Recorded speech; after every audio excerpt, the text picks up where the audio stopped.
Well, good morning. How are you? Fantastic. It's a start. Do you know, I once asked that question of the people who brew Stella Artois. There were 300 brewers on a Monday morning in the room. I said, good morning, how are you? Do you know, there was no reply. Have you ever seen 300 people simultaneously fold their arms and look at the floor? I said, surely somebody has got something uplifting to say on our Monday morning start. Eventually one man said, what do you expect me to say? I feel great on a Monday morning, as if. I said, well, how would you have it then? A seventh of your life, mediocre, just because it's been randomly labelled Monday? This didn't get off to a very good start. One man called out cocky little tosser. I thought this might not go very well. But I said, the truth is, you do get to choose. I said, the psychology I read at university said that there's a stimulus and there's a response, and between the two, you do always get to choose. In other words, nobody can make you feel anything. They can invite you to feel all sorts of things with their stimuli, but in the end, you get to choose. That's the importance of minding the gap. And George Orwell put it rather nicely. He said, by the time you're 50, you have the face you deserve. Some of you looking around thinking, crikey, you've done some pretty bad things, my friend. But the importance of making that, and if I could only say one thing and I had to leave now, I'd say whatever you do, as best you can, as often as possible, choose hope. Choose hopefulness, belief that tomorrow can be better, that we can make a difference, that things might well go our way. But I think there's something ever so important and nourishing about hope. And why? Well, in the 13th century, Dante put it rather nicely. If you imagine hell, because I'm going to write about hell now, I guess he was thinking, what on earth would you write above the door of hell? What's oblivion? And his choice was abandon hope, all ye who enter here. Without hope, it's absolutely lost. But with hope, it's something else. And over the period of lockdown, I was thinking about Stockdale paradox, another thing that came up in psychology. And this was Admiral Jim Stockdale, who was sent to Vietnam, and between 1965 and 73, he was captured and put in the Hanoi Hilton, where he was tortured more than 20 times. These are sustained periods of torture. And he decided his mission, because he was the admiral of the fleet and the most senior officer there, that his mission was to teach the other soldiers how to suffer torture and not give away the secrets that the Viet Cong wanted. So we've got to work out strategies for suffering and being able to give away, once you've passed out twice and they're still coming back at you, then let's tell this story, let's say the same story, even though it's a red herring, but that way we might protect the crown jewels. And as a mission went, it was a success. He did get out of there. Lots of people didn't. But when he was back in the States, he's asked the question, how did you survive? How did you make it? First of all, he said, he's answering a psychologist, he said, I don't know. Well, is it because you were optimistic? He said, no, the optimists died. They all died of a broken heart. They kept saying, let's think about Christmas, picture Christmas. Christmas came and went. Think about Easter, and when Easter came and went, they died of a broken heart. So then the psychologist probed again. So did you ever believe you're going to make it? I always knew you'd make it. You have to believe you're going to make it. You have to know you're going to make it. It's just that you have to act as though it's unlikely. Act as though this is your last minute. And give everything to this minute now, and it'll get you to the next one. But that's called Stockdale paradox. That sort of, I guess it's Muhammad Ali, really, saying think like a winner, but act like a contender. Or it's the Premier League manager who's saying, we're not talking about winning the Premier League, we're playing one game at a time. But I think there's an intensity about that, and so I want to call it really rational optimism. But the idea that we keep hopefulness really properly there, but get right in the moment. And I think when you're in such a place, then you do your best work. But thank you for looking interested. Because at Stella Artois, there's a couple of people in the front row now doing wanker signs. I thought this isn't going very well. But and then I handed over to Peter, and Peter is the Interbrew HR director, the man who looks after all the people in Interbrew. That's Beck's and Stella and Budweiser, etc. And he steps up to do his talk. And he started by saying, these are Stella's sales figures for the previous 9 months in the UK. And they were in a gradual decline on his first slide. Think that's funny? Let's have a look at Beck's. Whack, and Beck's are doing worse. Budweiser, even worse. And then, like with a note of triumph in his voice, he says, notice there's nobody here today from Boddington's Strange Ways Brewery in Manchester. And why is that? Wallop! We shut the place last Thursday. Nobody could defend numbers like these. Now, the only line on his presentation which was rising in an uplifting trend was absenteeism at work. And he used to call this talk the kicking. He said it's really important to give people a good kicking to start with, because that galvanizes the spirit and gets them wanting to fight back. Again, in psychology, that's called polarity response. You know, you knock somebody down and they bounce back double hard. It works for nutters like Eric Cantona and people like that, but for most of us, if you knock us flat, we'll stay flat. And when we get up again, we're slightly less sure of ourselves. And we've lost some time. And now we've got some history. I think it's really important to start things well. And I think it's really important to affirm people, actually, and get them to do their best work by affirmation and proper, solid, decent, grounded feedback of what's good and what good looks like. So, well, thank you for staying so far. But I think there's something really important in that. And anyway, Peter stepped up, and I just thought I'm going to interrupt this thing, because the idea of a kicking. So I just cut across him and said, Peter, did anything happen to you this weekend? I don't know, small, medium or large, which gives you a sense of uplift before we go any further. He said, well, I guess you heard, did you, that yesterday my daughter took 7 seconds off the world record? I said, I beg your pardon? Would you say more? He said, you were aware my surname's Radcliffe. And I did know his name was Peter Radcliffe, and I'd known him for about a year, but I didn't realise it was that one. And the day before, Paula had won the New York Marathon. And nice photograph of her. But actually, some of you have probably decided today there's probably going to be a load of management bollocks spoken. He's going to be speaking all sorts of management terminology and a load of cobblers. And you may have even played that game already of writing down some of the phrases so that when I say them, you go, bingo, got that one. I thought today we might play another game of name-dropping bingo. I'm going to drop all sorts of names into this conversation, and just to verify or to give veracity to what I'm saying, because I've worked with so many people who have done really well that I think it's worth sharing some of their techniques and just and proper examples, if you like. So that's one, I guess, Paula Radcliffe. Another, in terms of starting well, I worked with Alex Ferguson in just a small name to drop into the conversation in 98 and 99. A few conversations with the team. And it was interesting because he used to say, whatever you do, start well. First touch of the ball, nice and clean. First pass, nice and tight. Stick to the plan first 5 minutes. The importance of beginning things really well. And that leads into the flow. In other words, we induce a state by the beginning of stuff. And I'm just thinking about how we might begin our first phone call of the day, the next email we write, the first meeting we have with somebody, but the opening of a connection. I think it's really important to begin things well. If you go for dinner this evening, they give you a starter before the main event. Or we used to have school assemblies to get us, or before the Six Nations, national anthems played to get people right in there. I'm trying to begin this talk well too, by the way. But, it's the importance of starting well. But anyhow, we began with Paula Radcliffe. But when we had a cup of tea, I said to Peter, when did you first realise your daughter was going to be astonishing? When did you get that first notion we've got an incredible child in the house? He said, Marcus, don't get all dramatic on me. She was never an athlete at school. She was just an ordinary kid. She wasn't clever, and she certainly wasn't fast at anything. But that was her, Miss Average. He said, but one day she came home from secondary school.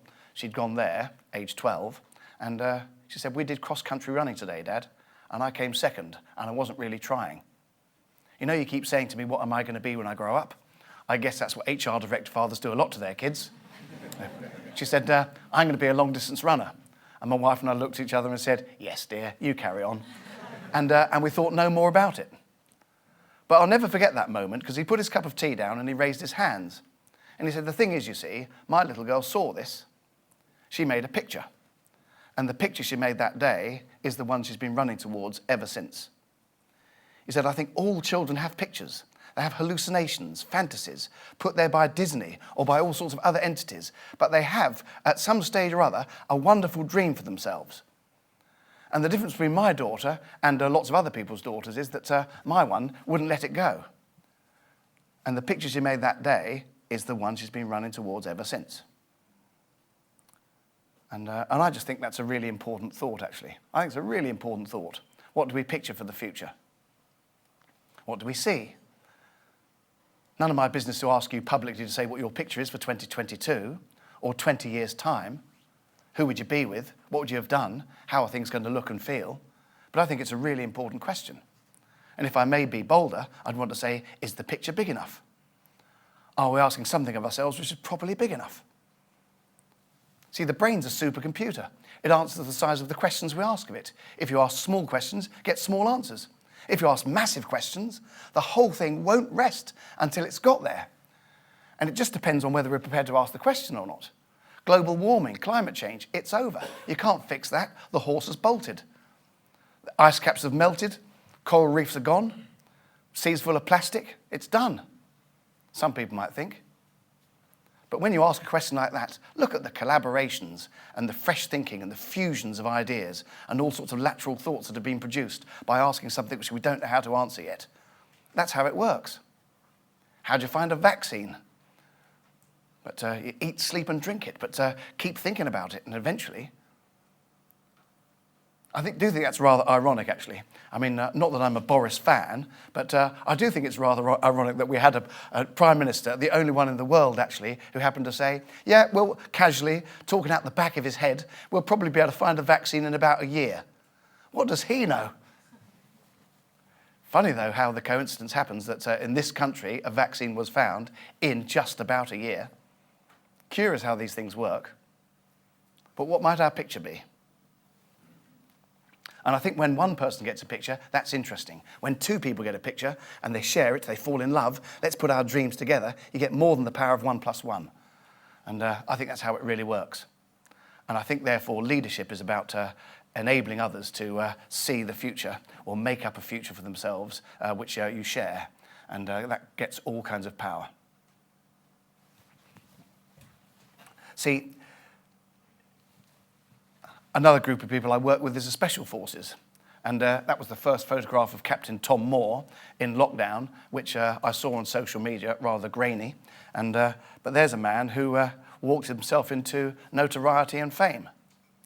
And at Harrogate Barracks, where I'll be training soldiers next week, above the barracks there's already the stone of Captain Tom Moore's name and dates, already there. And I just think there's something interesting about what made Captain Tom do what he did. Was it a picture? Did he wake up one morning thinking, right, I've never been knighted, and I think I want to get down to Buckingham Palace and meet the Queen. I think I've got a new goal here. So at 99, here's a fresh picture. I don't think so. I think the picture's ever so powerful and really works, but I think there's a bit more to it than that. Some people say start with why. Start with why, start with the purpose, start with the vision, and I think that's powerful. But I also want to say there's something equally as powerful about starting with who. Who are you? Who are you? Well, what do you identify with, really? Because I think there's two things that really work. Where am I going? Where are we going? And who am I going to be in the process? Are we really clear about what it takes? Because I think if you'd asked Captain Tom, what are you doing there, Captain Tom? He would have said something like, well, he might not have said controlling the controllables, but that's probably what a lot of people did in lockdown. Arthur Ashe put it rather nicely. He said, start where you are, use what you have, do what you can.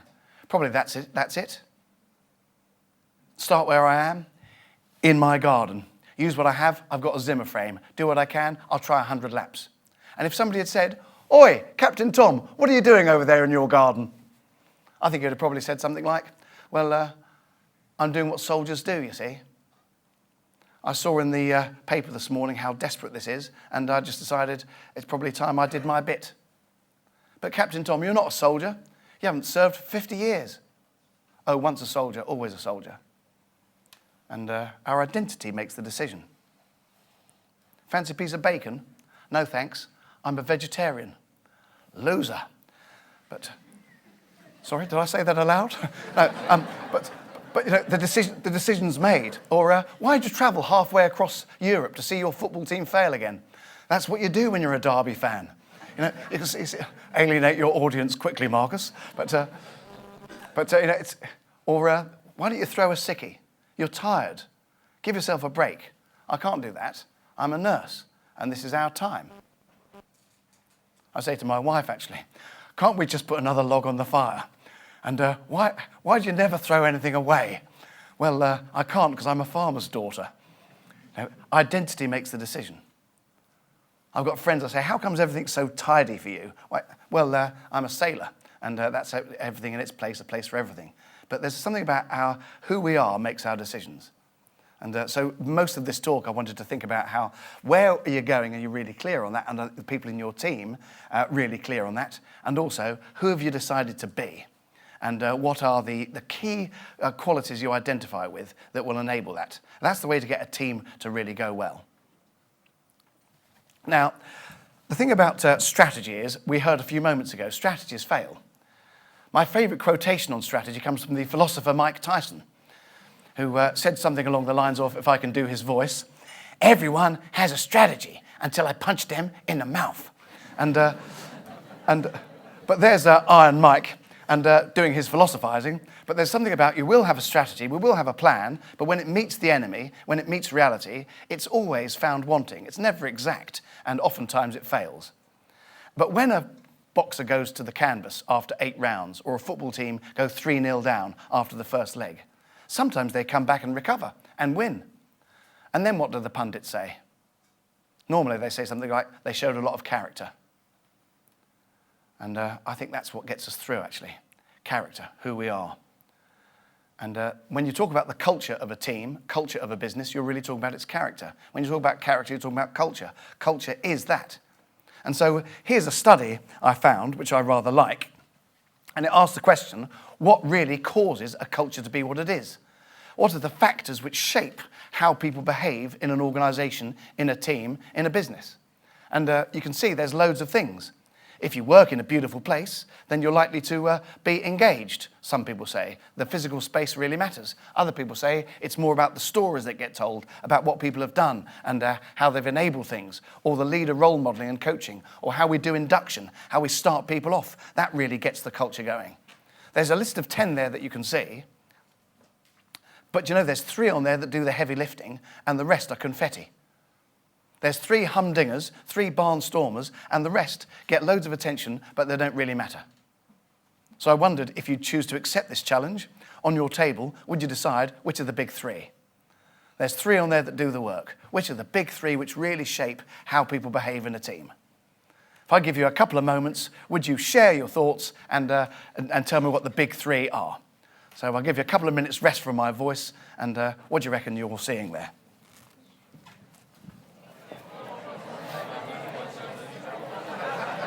Okay. So I wonder if anyone feels confident or feels lucky. Perhaps somebody from table 12, you look rather animated over there. Would you give me a shout? One thing that's going to be on the list? Are you on table 12? Yeah, because you've blown the whole gig already. But yes. Interesting, isn't it, that he's talking about leadership this morning. Therefore, if it's got the word leader in, it's going to be right. But those were the top 3. Sorry, table 12 didn't give you a chance. But that was the Towers Perrin conclusion. That in the end, what happens in a team and how people behave, that who is driven by what leaders attend to, measure, reward, control, what we keep focusing on, what we keep banging on about, the stuff that really matters, whether it's quality, it's efficiency, speed, kindness, whatever it happens to be that really matters to us, what the leader keeps on doing, and how the leader behaves when things go pear-shaped. You show who you really are, your real identity in those times. And leaders, it's a quieter thing really, leaders role modelling, showing us example, but also coaching, taking somebody under your wing and enabling them and bringing them on. And my school teacher used to say, the mark of the good teacher is when the student can perform better than the teacher.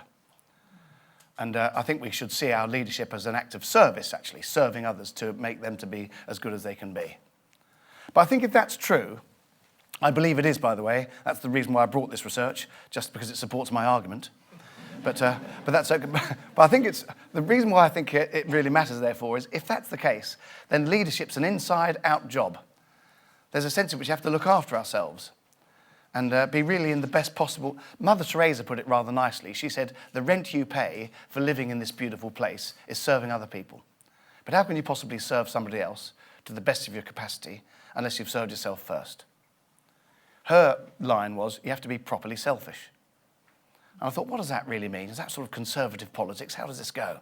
But her view was, the rent you pay for living in this beautiful place is serving others.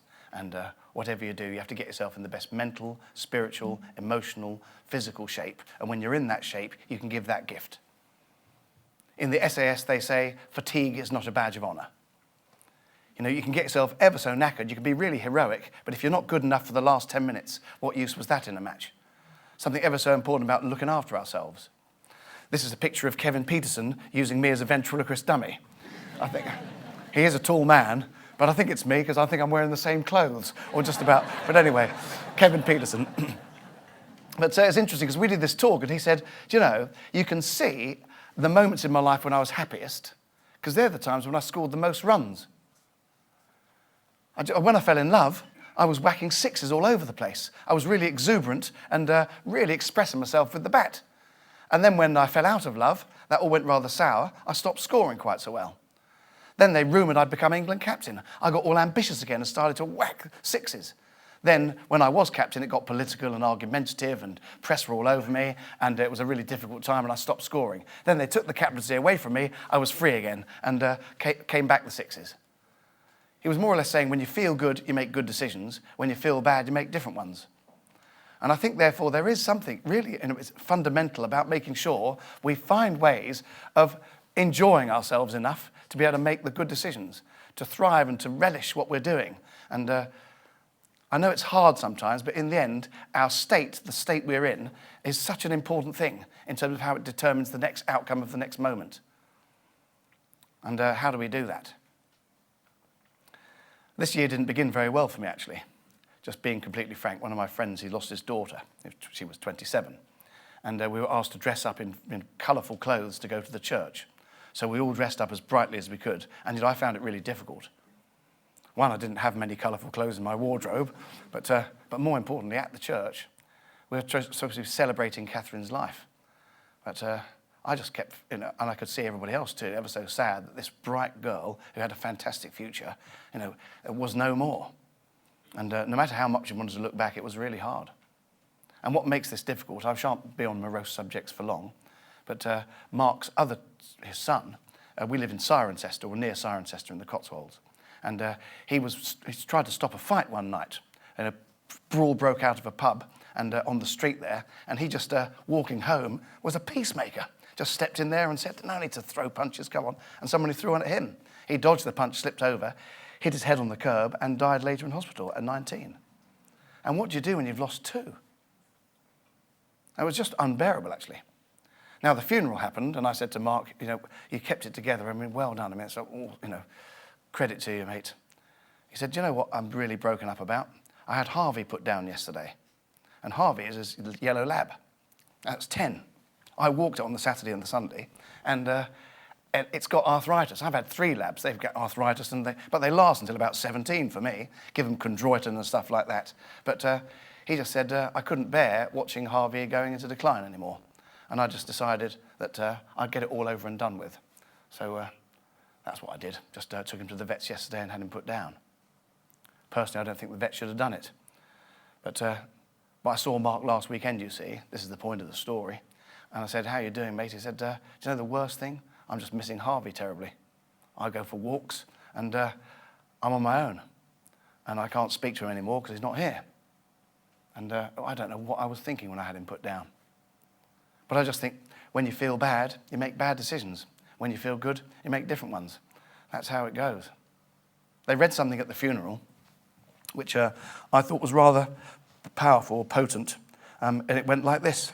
I read of a man who stood to speak at a funeral of a friend. He referred to the dates on the tombstone from the beginning to the end. He noted that first came the date of birth and spoke of the following date with tears, but said what mattered most of all was the dash between those years. For that dash represents all the time they spent alive on earth, and now only those who love them know what that little line is worth. For it matters not how much we own, the cars, the house, the cash. What matters is how we lived and loved and how we spend our dash. And sometimes I think we've had a time over COVID to perhaps consider our mortality. And sometimes I think it's a really worthwhile thing to do. Because if this is what we've got, why not throw the kitchen sink at it? And while we have our time, and just be completely full on and believe we can and believe others can too and try new stuff just because this is our time.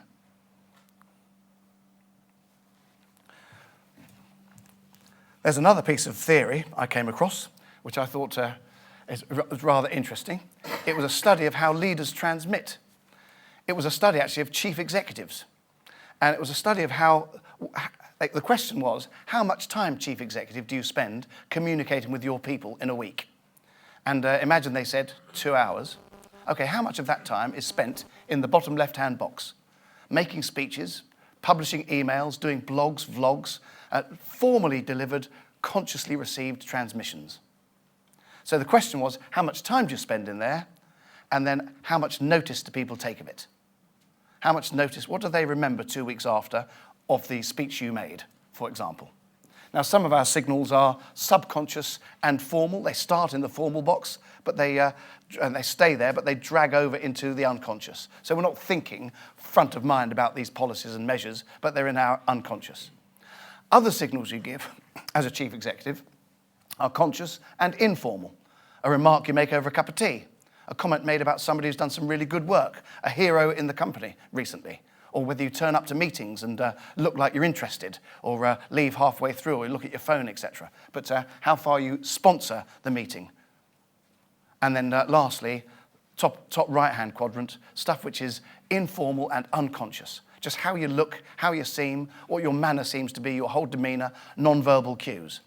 How much effort you put into that bit, and how much notice do people take of that? And I wondered if you'd have a quick guess there in terms of, is the effort going to be high or low for the formal conscious? And is the notice going to be high or low? And where's it going to be in terms of the informal unconscious? Just the body language and non-verbal cues, spring in your step. Is it going to be high effort or low effort, and high notice or low notice from the team? Can I give it another moment again? 30 seconds, just say hi or low to the person next to you, just to look like you're interested and a little bit enthusiastic. But brilliant.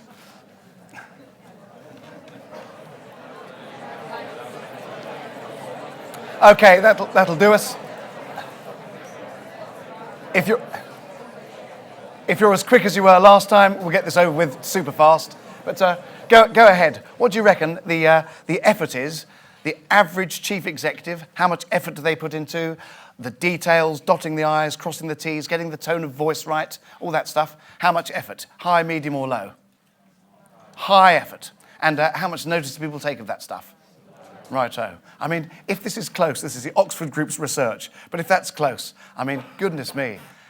80 to 85% of their time is spent there, massaging the message, getting it all right, and ask people 2 weeks later, they give you 3 to 5% accuracy on what was said. And of course, the other way, it's going to be the opposite, isn't it? And but look at that. I mean, you can't put much effort in because it's unconscious. It's just that's the stuff that people are really noticing, moment by moment. That's the stuff that really carries the message. So what would be your headline if you were the newspaper, the tabloid that were delivering this piece of research, new piece of research found? What would the headline be to cover that? Feel free to just shout it out. I mean, we're... Pardon me? I'm not going to put any effort into writing the headline. I'm not going to put any effort into writing the headline. No effort needed. Yeah, very good. It's not what you say, it's how you say it. Thank you, yes. There's almost like something ever so important about what you do speaks much more loudly than what you say. And I just think there's something interesting about how that really plays out in real life. Because quite honestly, I'm fed up with the corporate bullshitters. You know, I work with far too many companies where I work with senior leaders. I shan't drop any names into this, but I was working with Marks and Spencer's. And I did this talk, and I was speaking to the 300 leaders of M&S, and I did my best. And after the end of my talk, one of the board directors approached my colleague, Deborah, a psychologist, and said, could you give Marcus a bit of feedback? And she said, you know, he's grown up, he can take it to his face. And then this director said, he's talking to the cream of Marks and Spencer's today. Whoa, alarm bells are ringing now. These are the senior people who do the big negotiations. They're the heavy hitters. And Marcus just needs, we want him to come back next month and speak to them again. But just to get better rapport with this group, I wonder if you'd ask him to notice how well we're dressed, actually. Because we take our appearance rather seriously. And Deborah said, beg your pardon. Well, look, perhaps he could start with a better shirt next time. If that's the extent of your feedback today, I'm going to be all right with that. But Deborah then said, do you know, that's his only Marks and Spencer shirt. He bought it last Thursday to be wearing team colours on this day. At which point, this director on the board said, oh, don't worry about that. This is Armani. These are Prada. We wouldn't wear any of that stuff. How can you be saying to your business that the St. Michael brand and Autograph, our new brand, are going to bring the company back to recovery when you're undermining it by very action? And I just see it so much. You know, so much of this kind of lack of authenticity. People just saying one thing because it's politically correct to say it, but actually meaning and doing something completely different. And Barack Obama put it rather nicely. He said, we live in an age of truth decay. What do we really trust?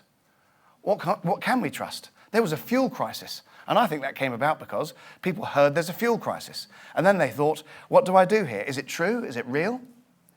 And yet all these people actually, quite a lot of people saying, look at these losers who are queuing up on Sunday afternoon, clogging up the roads, being really selfish, filling up half a tank so they can get their thing. Why are they doing it? And they're quite pejorative. People criticised such people. But in the end, I think those people were just doing what we were saying to do all over COVID. Control the controllables. You know, I don't know whether this is true or not. But I do know I've got to go to work next week. I've got a family to feed. I think I'm just going to give up some of my Sunday afternoon to load my car up just in case. Because people don't know what to really trust.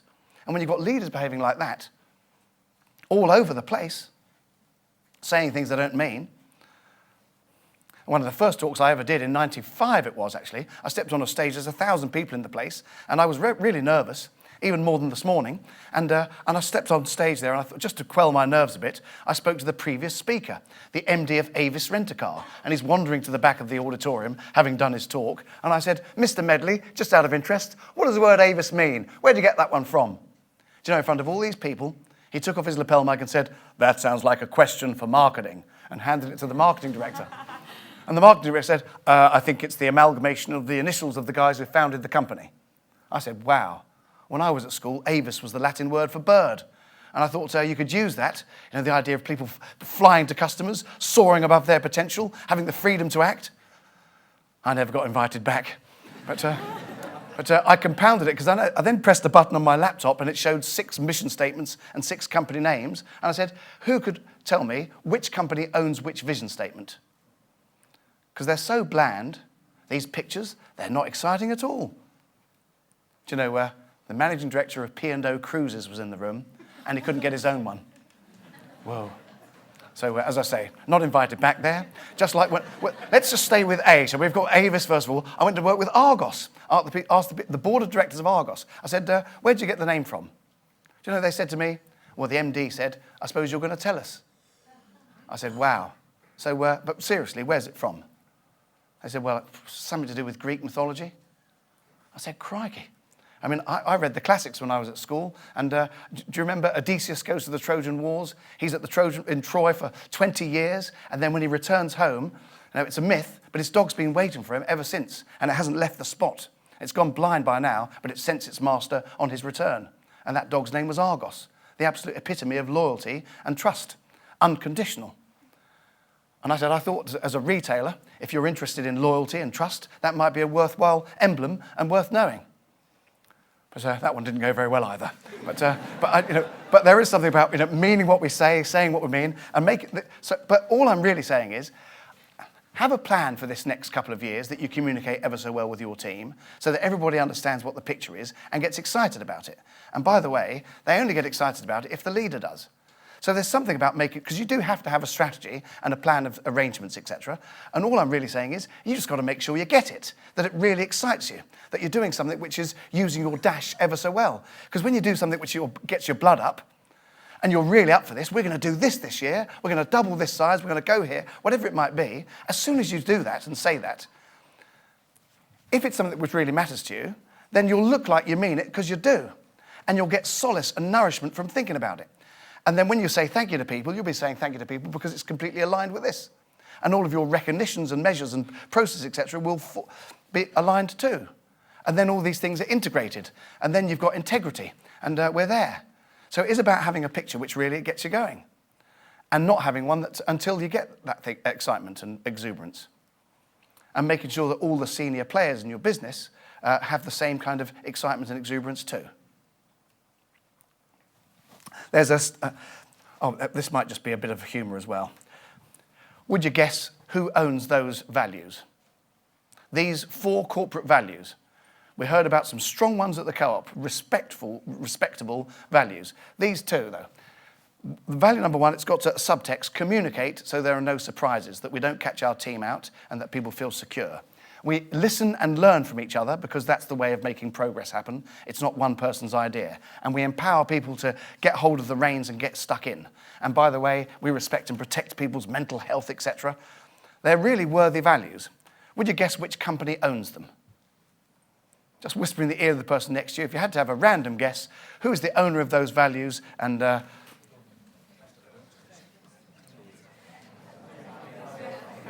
okay. So anybody just fancy chancing their arm? P&O Ferries, yep. P&O Ferries, how can that be? I mean, it's breathtaking, isn't it?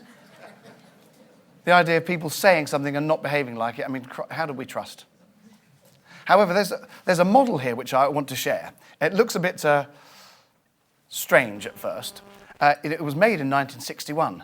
Very few people talk about it, but probably because it stands for Fundamental Interpersonal Relationship Orientation - Behaviour. I mean, it really does sound like cobblers, doesn't it? But it was built by this guy called Will Schutz, working with submariners in the Korean War. And he said that human relationships depend on 3 understandings. And I think in leadership, this is really important. And I think this idea now has its time. It's germane to right now and what we've been through. But Schutz says this. I wonder if we can go to camera for a second, just to build this a bit dynamically. And that's your opinion, Marcus. But the first thing, so you and your partner will get on ever so well in life and have harmony all the way to the end, as long as you've understood each other in these 3 territories. Suddenly, at the mention of your partner, some of you look like interested for a moment. But here goes. The first one is inclusion. How far does your partner want to be included in your life? And how much do you want to include them? How much do you want to be included in theirs, and how much do they wish to include you? And as long as that's a compromise that works, and you've got enough level for you and them, then you're likely to get on. So some of you, when you get home from this talk, or if you listen to a podcast on the way home, you might say to you, the first thing you want to do is tell your partner all about it. In fact, they might get home from work and say, can I tell you all about my day? And because you're so connected with them and you love processing the world with them, then you'll say, of course, darling, just tell me how the day went. And 5 hours later, you're still looking fascinated. Others of you, 5 minutes will do, darling, and it's done. Some of you might have a holiday with your mates, and your partner has a holiday with their mates, and sometimes you'll have some time together, and that works for you. For some people, their partner going off for 2 weeks to play golf or whatever they do would be a cause of anxiety. It just depends how you work. Some of you look like you wake up on a Saturday morning and there's a different person in the bed with you. But that's how you cool guys roll in this environment. But as long as you've got inclusion working for you, then that's a start. Next is a bit darker. Next is how far does your partner want to control you, and how much do you want to be controlled? So they might want to advise you about what you do next in your career. They might want to advise you about how much you drink, or how little you drink and how you ought to be drinking more. Or it might be you wake up in summertime and your partner says, you didn't know this, but you're not working next week. I've arranged it with everybody that you're off this next week and we're going on holiday. Now, I need you at the bottom of the stairs tomorrow morning at 4 o'clock. And no more questions. Just present yourself at 4 o'clock for an early flight, and I'll tell you the destination when we get there. But that's the information you need. And by the way, that shirt doesn't really work for you, but that's okay because I've packed your case. And I put post-it notes on all of the clothes you'll need for all of the activities on the agenda that will be published in the morning. Some of you might be going, wow, I don't have to make any decisions. This is so cool. Others of you will be thinking, this is like living with a Nazi. But there is a sense in which those levels of control, see, some managers might be rather micromanaging and getting involved in everything, and their team find it rather suffocating. For other people, I'd like a bit of control. I'd like you to be guiding me because I'm learning this. Now, what's the last one bound to be? The last domain, which is really important between you and your partner. What's it got to be? Trust. Could you be a little bit warmer now here, please, farmers? Did somebody say love? Really reluctantly? Yeah. Could you raise your hand who said love? Thank you for bringing love into the room. Good stuff. But Schutz called it. He's working with submariners, okay, in confined conditions in high-pressure environments. So he fudged it and called it openness with our feelings. But I worked with his research assistant, and we decided that maybe that's a better word: warmth. How much warmth do you want from your partner? How much love, how much affection do you need from them? And do they give you enough? And how much affection do they want from you? And do you give them enough? And as long as those two things are working nicely, then it's going to be okay. See, some of you are dying for a break just because you want to get to your phone and text message emojis and top up the love every 3 hours like you do each day at work. Others of you look like you've had a conversation with your partner which goes along the lines of, honey, you know I love you, and until further notice, there will be no signs of affection. But we just get to choose, However, I would like you to follow this is the important bit. That what Schutz says here is, and I think it's ever so clever, that inclusion. When you include somebody in your life, you include somebody at a meeting. You've invited somebody to come today as one of your guests or one of your team. What's the signal when you include somebody? Come to this meeting because you matter. Yes. So Schutz says when you include somebody, they get the feeling of significance, like they matter. And when they feel like they matter, how are they going to behave when they come here? What will they be like? I'm important, I matter, I'm coming to this meeting. How will they behave? Well, engaged, right. They're going to be engaged. Schutz says you're likely to get their commitment. And when somebody feels committed, then they're likely to come up with ideas too. Now, when you give away control, your turn now, you have a go. What's the signal this time? Trust, right. What do we trust?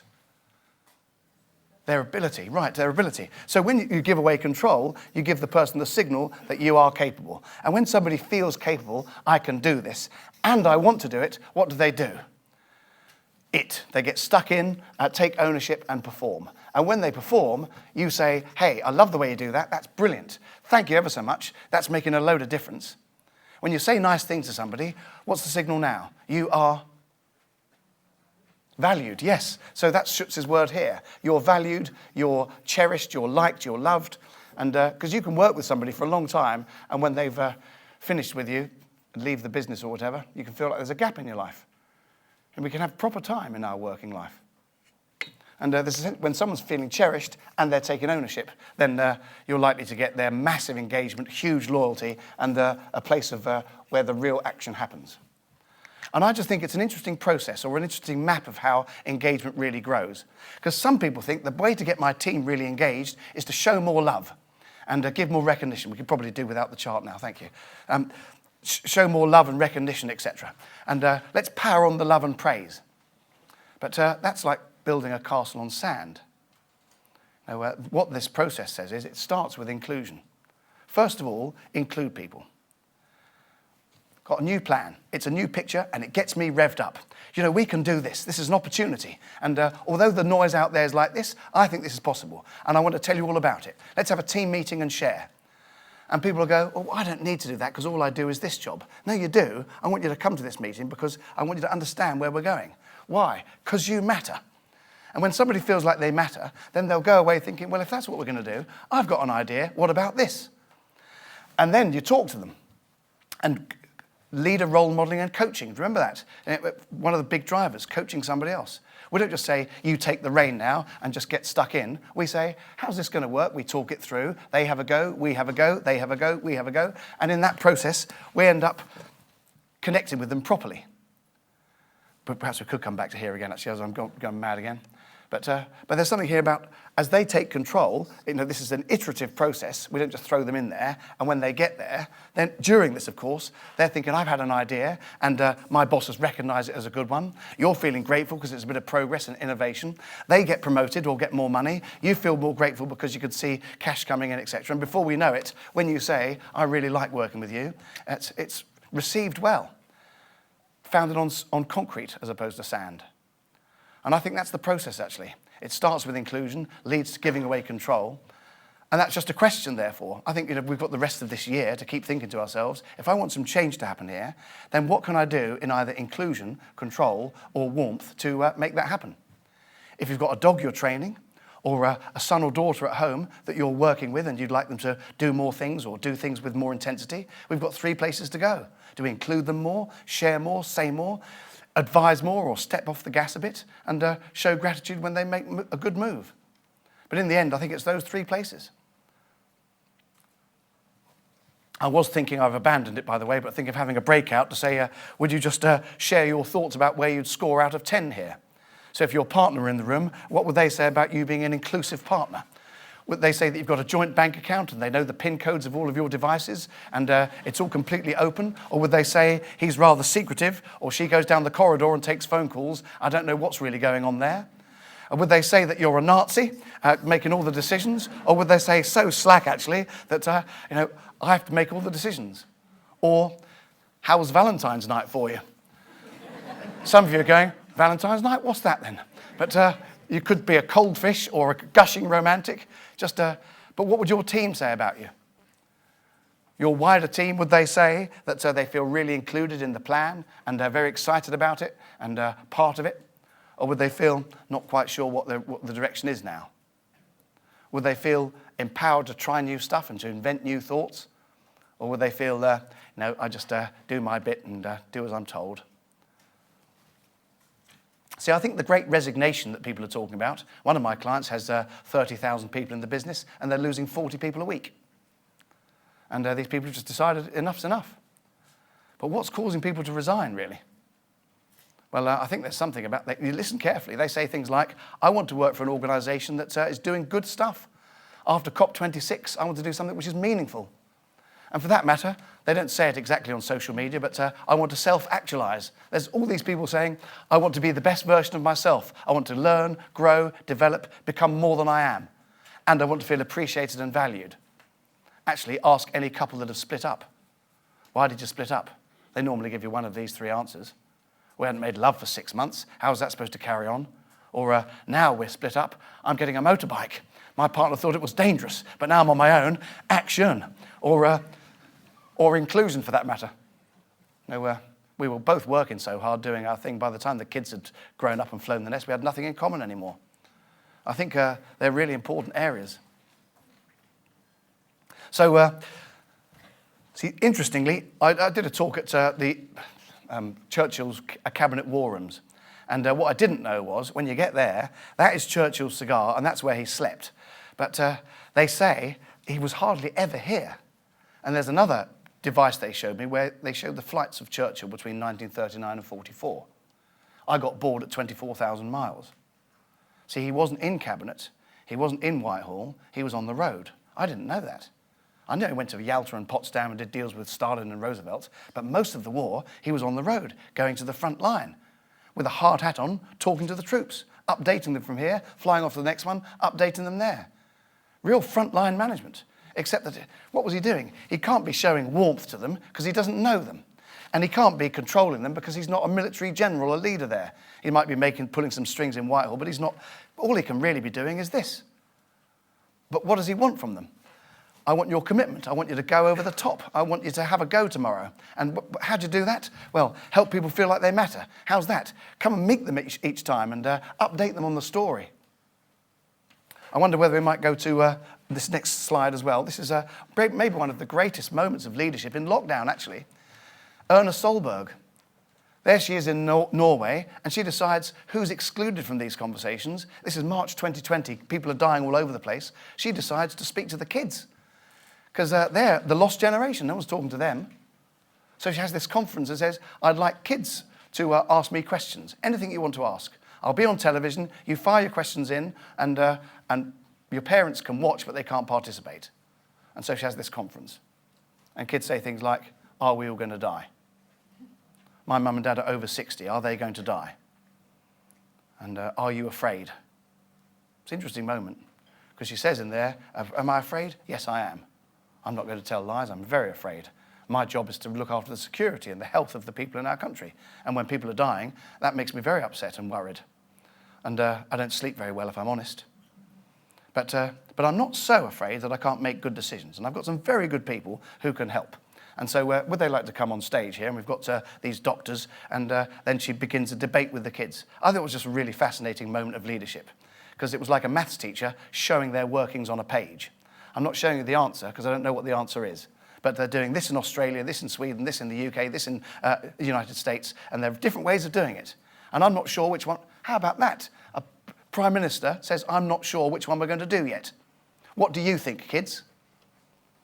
And you get really bright 17-year-olds asking all sorts of questions. Well, I think we've got 3 options, and these are the benefits of each, and I think we're going to go this way. And by the time the conversation debate has ended, then apparently the people in Norway were really settled. I just think that's a different way of doing it. It shows an inclusivity that is rare, let's say that.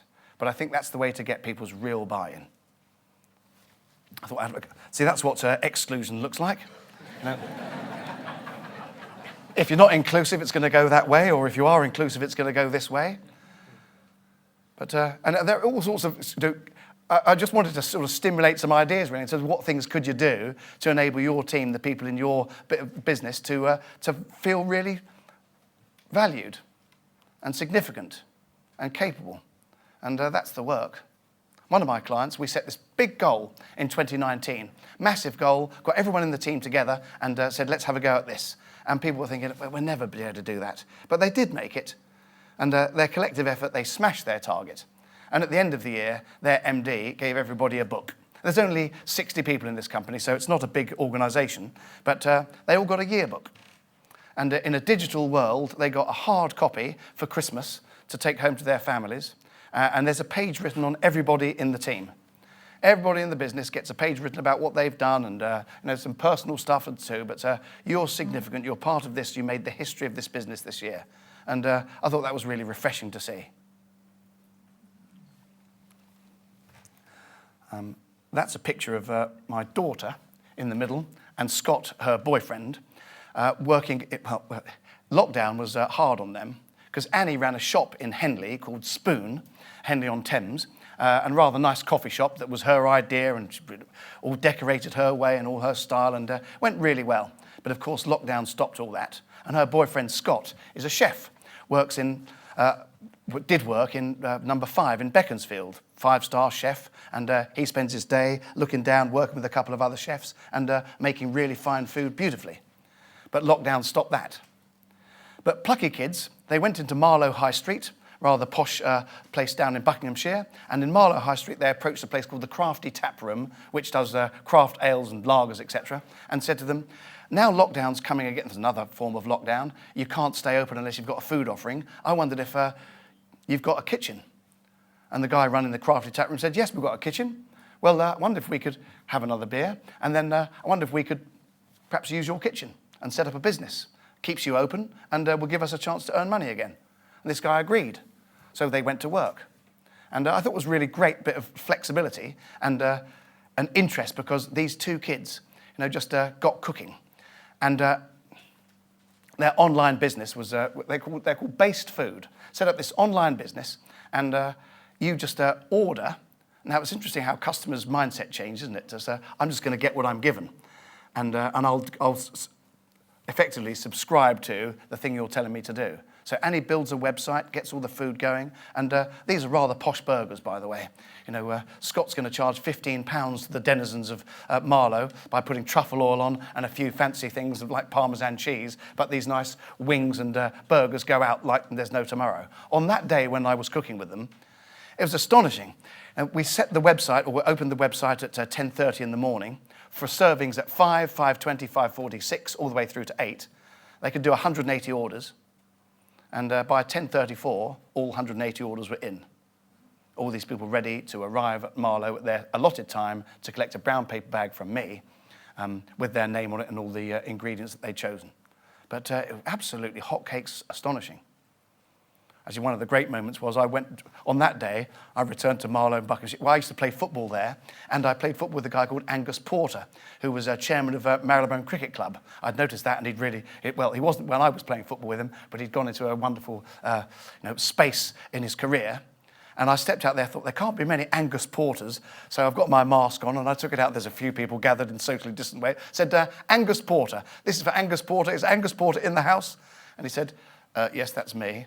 I said, Angus, great to see you again. He said, who am I looking at? Marcus Child. Remember me? Of course I do, Marcus. Crikey, looks like lockdown's been rather hard on you. But anyway. But they went ever so well, flying along.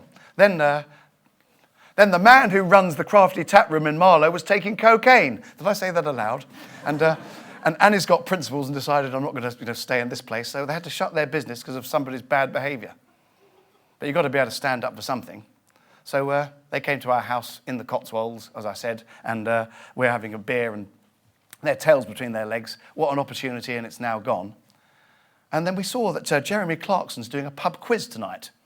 And we watched this pub quiz and answered some of the questions. And somebody threw a grenade in there saying, your farm shop didn't go very well, did it, Jeremy? He said, well, at least I had a go. And apparently he opened this farm shop that, for a morning, all the produce was sold by about halfway through. People's Lamborghinis and Ferraris got stuck in the mud.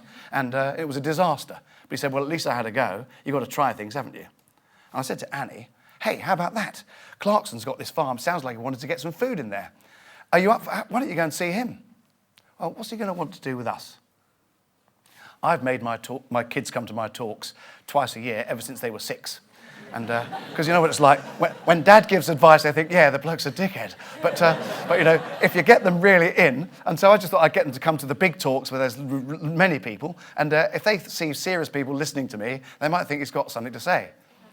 So anyway, because I didn't say any more, but 2 days later, Annie's emailed Clarkson, and she's there in his kitchen with Scott saying, well, this is what we do, this is our based company, this is the online stuff, and this is how it's gone, told their history.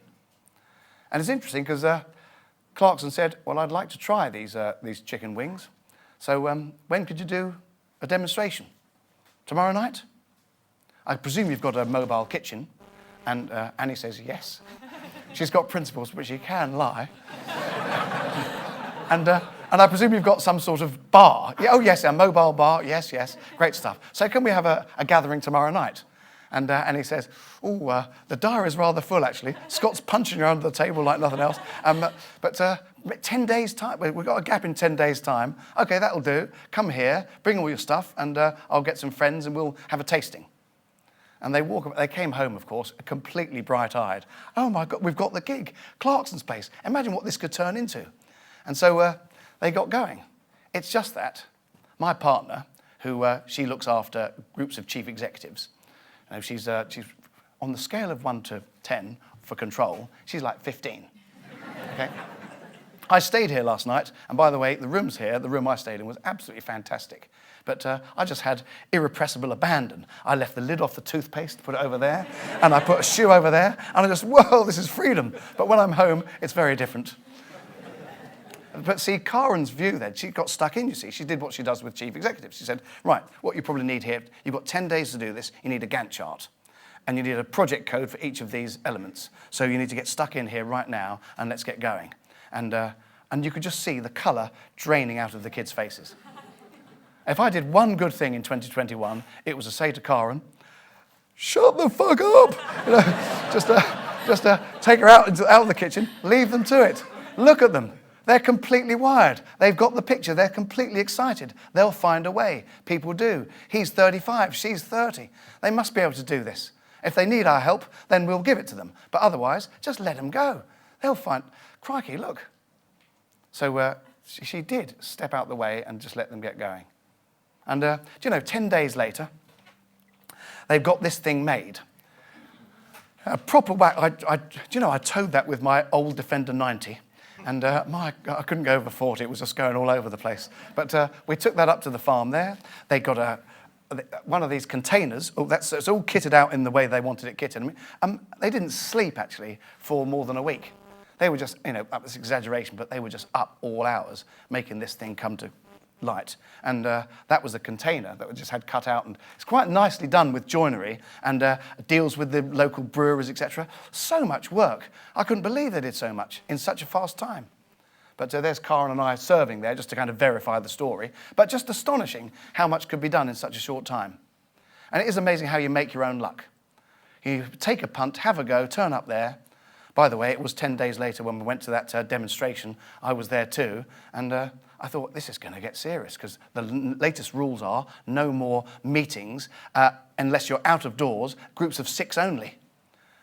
But this is Jeremy Clarkson's farm, isn't it? This is being recorded, I suppose, but yeah. But like 100 people turn up to this. And I thought, we're going to get into trouble now. But then when David Cameron turned up with his, I thought, oh, well, they'll do him first. Keep on sowing. But just mad. But the funny thing is, now there's that show, as that Clarkson's farm. So there's Annie and Clarkson and Caleb, all rather nice. But it means that there's so many people go to that farm. They travel from Liverpool, say, or from Manchester or Leeds or whatever, and they drive a long way to the destination, which is really a shed selling merchandise and nothing much else. And they go there and queue up in a massive queue. Now, Scott and Annie haven't got time to serve them truffle burgers and wings because it takes 15 minutes to make one of those burgers. And when you're churning out food like there's no tomorrow, then they just stick to buns and sausages and bacon and coffee and alcohol. And so I joke at Scott and say, loser. You used to be a fantastic chef, Michelin star. Now it's just burgers, no, not even those. Sausages, bacon, that's it.